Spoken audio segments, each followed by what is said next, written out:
10th Standard English Unit 7 Poem The House on Elm Street. The poem or book pack answers பார்க்கலாம்.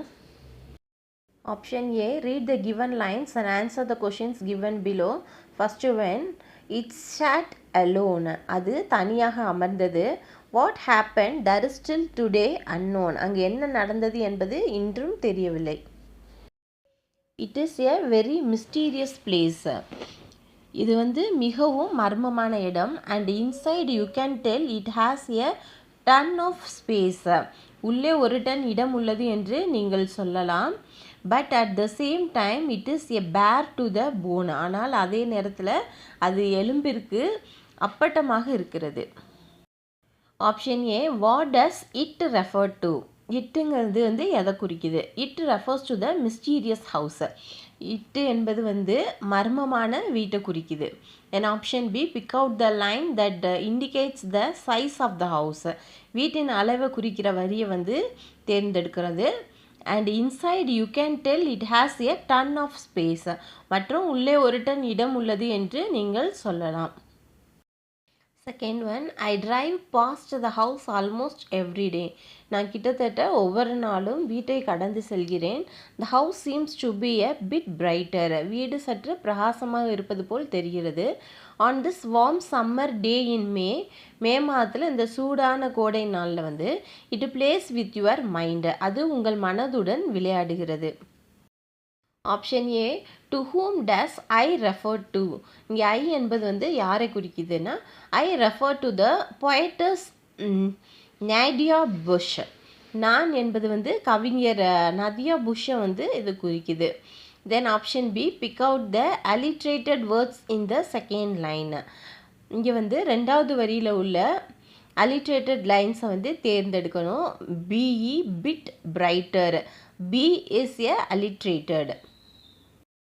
Third one, it never grows leaves. இது ஒருபோது இலைகளை வளர்க்காது. Not in the winter, spring, summer or fall. குளிர்காலம், வசந்தம், கோடை அல்லது இலையுதிர் காலத்தில் அல்ல. It just sits there, never getting small or ever growing tall. அது சிறியதாகவோ அல்லது உயரமாகவோ வளராமல் அங்கேயே அமர்ந்திருக்குது. Option A, what does it refers to. அது எதை குறிக்குதுன்னா, it refers to the tree. இது என்பது மரத்தை குறிக்குது. Then option B, in what way the tree is a mystery. எந்த வகையில் மரம் ஒரு மர்மம். The tree never grows leaves. The tree neither grows tall nor get smaller. So the tree is a mystery. மரம் ஒருபோதும் இலைகளை வளர்ப்பதில்லை. மரம் உயரமாக வளராது, சிறியதாக மாறாது. எனவே மரம் ஒரு மர்மம். Fourth one, rumours are constantly being made. வதந்திகள் தொடர்ந்து உருவாக்கப்படுகின்றன. And each day the house just begins to fade. ஒவ்வொரு நாளும் வீடு மங்க தொடங்கியது. What happen inside the house. அந்த வீட்டுக்குள் என்ன நடந்தது? Option A, does the house remain the same everyday. வீடு தினமும் ஒரே மாதிரி இருக்குமா? No, the house does not remain the same every day. It begins to fade each day. இல்லை, வீடு ஒவ்வொரு நாளும் ஒரே மாதிரியாக இருக்காது. அது ஒவ்வொரு நாளும் மங்க தொடங்குது. Option B, how does the poet consider the house to be a mystery. கவிஞர் வீட்டை ஒரு மர்மமாக எப்படி கருதுறாரு? Answer, the poet couldn't understand the happenings of the house, though she considered the house to be a mystery. இந்த poet வீட்டில் நடக்கும் நிகழ்வுகளை புரிந்து கொள்ள முடியவில்லை. இதனால் வீட்டை மர்மமாகவே கருதுகிறாள். Fifth one, what happened inside that house. அந்த வீட்டிற்குள் என்ன நடந்தது? It really don't know. எனக்கு உண்மையில் தெரியாது. I guess it will always be a mystery. அது எப்போது ஒரு மர்மமாக இருக்கும் என்று நினைக்கிறேன். Option A, does the poet know what happened in the house. கவிஞர் வீட்டில் என்ன நடந்ததுன்னு தெரியுமா? No, the poet does not know what happened in the house. இல்லை, இந்த பொயட்டுக்கு வீட்டில் என்ன நடந்தது என்று தெரியவில்லை. Option B, what is the mystery about the house. வீட்டோட மர்மம் என்ன? No one know and understand that what is happening inside the house. It seems to be a mystery. வீட்டுக்குள்ளே என்ன நடக்குது என்பது யாருக்கும் தெரியாது, புரியவில்லை. இது ஒரு மர்மமாக தெரிகிறது. Sixth one, at night the house seems to be alive. இரவில் வீடு உயிருடன் இருப்பது போல் தெரிகிறது. Lights flicker on and off. விளக்குகள் ஆன் மற்றும் ஆஃப் ஆகுது. I am often tempted to go to the house. அதிகாலை ஒரு மணிக்கு அடிக்கடி வீட்டிற்குள் செல்ல ஆசை. To just take look took and see what it is really about, but fear takes over me. அது உண்மையில் எதை பற்றியது என்பதை பார்க்கவும், ஆனால் பயம் என்னை ஆட்கொள்ளுது. Option A, when does the house seem to be alive? வீடு எப்போது உயிருடன் இருப்பதாக தெரிகிறதுனா, the house seems to be alive at night. இரவில் தான் அந்த வீடு உயிரோடு இருப்பது போல தெரிகிறது. Then option B, what happened in the house at night? அந்த வீட்டில் நைட்டில் என்ன நடக்கிறது? இந்த light in the house flicker on and off. அந்த வீட்டில் விளக்குகள் எரிந்தும் அணையுது. Option C, does the house tempt the poet to enter into it? வீடு அந்த வீடு அந்த கவிஞரை அதற்குள் நுழைய தூண்டுகிறதா? Yes, the house tempt the poets to enter into the house. அந்த வீடு உண்மையிலே ஆமாங்கிறாரு. வீடு இந்த கவிதையினை அதற்குள்ளே நுழைய தூண்டுது. Option D, does the poet go to the house? இந்த கவிஞர் வீட்டுக்கு போவாரானா? No, the poet does not go to the house. அவர் அந்த வீட்டுக்கு போக மாட்டார். Option E, what stopped the poet from going to the house? கவிஞரை வீட்டுக்கு போக விடாமல் தடுத்தது எது அப்படின்னா, it is her fear that stopped the poets from going in to the house. இந்த கவிஞரை வீட்டுக்குள்ளே செல்ல விடாமல் தடுத்தது அவளின் பயம்தான். Option B, answer the following in a paragraph. First question, where is the house located? Why is it a mysterious place? வீடு எங்கே அமைந்துள்ளது? அது ஏன் மர்மமான இடம்? The poem The House of Elm Street. The poet is Nida Bush. Theme mystery. Poem outline, a house on Elm Street. No one know what happened. Mysterious. Tempt the poet to enter. Tree without leaves, never getting small or ever grow smaller. The house is located on Elm Street. The poet's Nadia Bush pictures a photographic view of the mysterious house. It is a dark, scary house. வீடு ஏலம் தெருவில் அமைந்திருக்கு. அந்த கவிஞர் Nadiya push ஒரு மர்மமான வீட்டின் புகைப்படத்தை காட்சியை படம் பிடிக்கிறாரு. அது ஒரு இருண்ட பயங்கரமான வீடு. Stood all alone with a ton of space inside but bare to the bone. During night, lights flicker on and off inside the house. The house looks brighter in the hot summer, but nobody knows till today what happened inside the house. The house remains a mysterious place. It tempts the poetess to enter it. She is curious to know what happened in the house. Due to fear, she does not go into the அந்த வீடு உள்ள ஒரு ton இடைவெளியுடன் தனியாக நின்றது. ஆனால் எலும்பிற்கும் வெறுமையாக இருந்தது. இரவு நேரத்தில் அந்த வீட்டுக்குள்ளே விளக்குகள் அப்பப்போ ஒளிந்தும் அமர்ந்தும் இருக்குது. இப்போ வெப்பமான கோடையில் வீடு ரொம்ப பிரகாசமாக இருக்குது. ஆனால் வீட்டுக்குள்ளே என்ன நடக்குது என்பது இது வரைக்கும் யாருக்கும் தெரியாது. அந்த வீடு மர்மமான இடமாகவே இருக்குது. அதை பொயட்டு அதில் நுழைய தூண்டுது. வீட்டில் என்ன நடக்குது என்பதை அறிய அவர் ஆவலாக இருக்கார். ஆனால் அவர் பயம் காரணமாக அந்த வீட்டுக்குள்ளே செல்லலை. The house, besides the house, there is a tree without leaves. The tree neither grows tall nor gets smaller. She is astonished to see the tree without leaves all through the seasons, winter, spring, summer, autumn, and the poet was metaphorically tells us that our life is this world is mystery. We can't go deep inside to know purpose or mystery behind our life.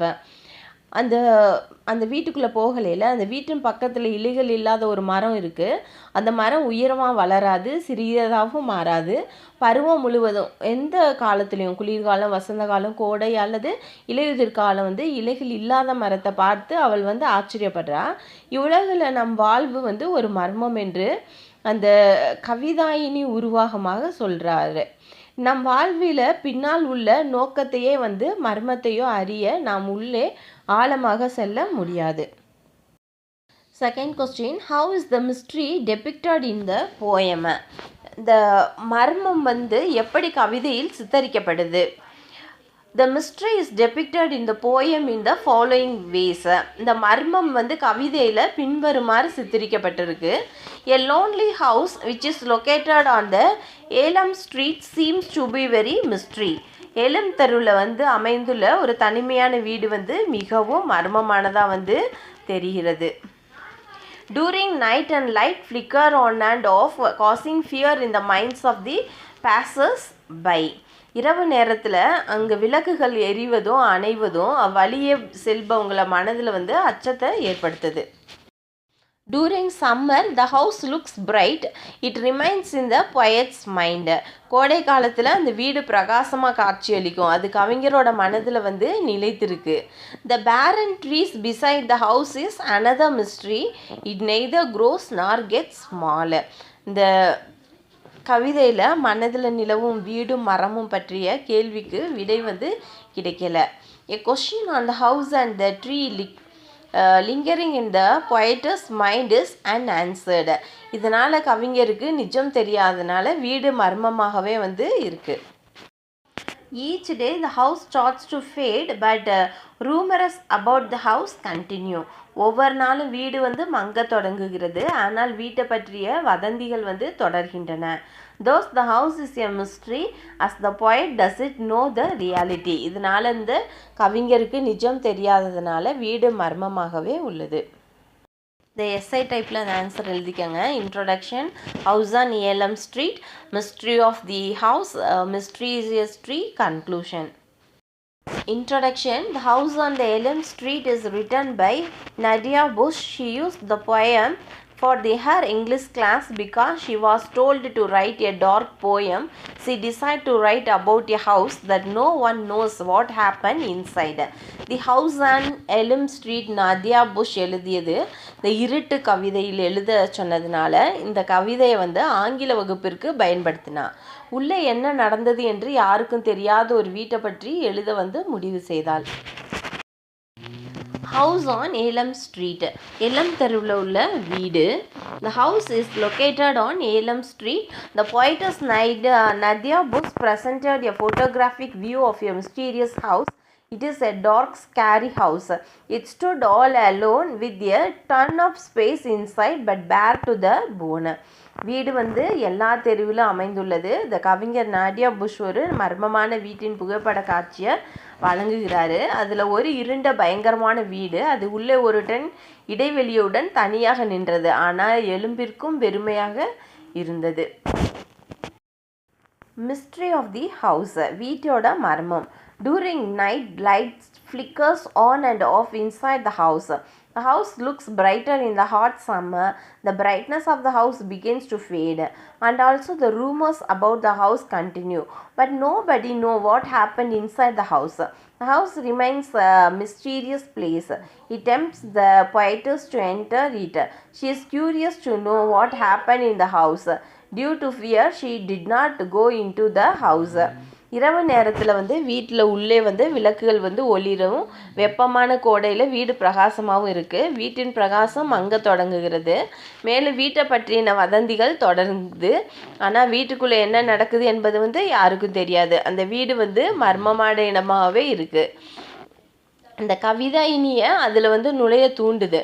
வீட்டில் என்ன நடக்கிறது என்பதை அறிய ஆவல். பயம் காரணமாக அவள் வீட்டுக்குள்ளே செல்லலை. Mysterious tree. Besides the house, there is a tree without leaves. The tree neither grows tall nor smaller. She is astonished to see the tree without leaves. all through the seasons, winter, spring, summer or autumn. The poetess is astonished at the sight. மர்ம மரம் வந்து வீட்டு பக்கத்தில் இலைகள் இல்லாத ஒரு மரம் இருக்குது. அந்த மரம் உயரமாக வளராது, சிறியதாகவும் மாறாது. பருவம் முழுவதும் குளிர்காலம், வசந்த காலம், கோடை, இலையுதிர் காலத்துலேயும் இலைகள் இல்லாத மரத்தை பார்த்து அவள் வந்து ஆச்சரியப்படுறா. இந்த காட்சியை கண்டு கவிதை அந்த பாயிண்ட் வந்து வியந்து போகிறா. Conclusion, she doesn't understand the happenings inside the house, so the poet assumes that the house on Elm Street is a mystery. Here the poetess metaphorically tells us that our life in the world is a mystery. We can't go deep inside to know the purpose or the mystery behind our life.